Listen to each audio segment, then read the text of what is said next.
Motivation হলো একটা আগুনের মতো, হঠাৎ জ্বলে ওঠে, উষ্ণতা দেয়, কিন্তু সময়ের সাথে সাথে ক্ষীণ হয়ে যায়।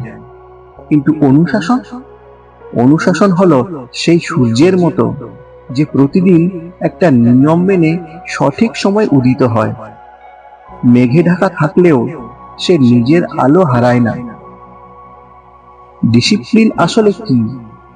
প্রতিদিন একটা নির্দিষ্ট কাজকে নির্দিষ্ট সময় করাই হলো ডিসিপ্লিন।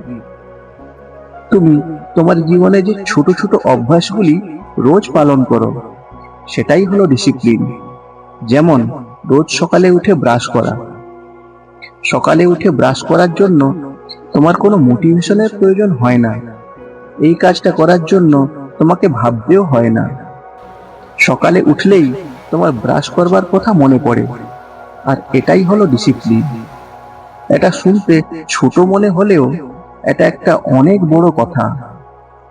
আমি কথাটা অনেকবারই বলেছি, মোটিভেশনের সঙ্গে অ্যাকশন না থাকলে কখনোই তুমি সাকসেসকে ছুঁতেও পারবে না।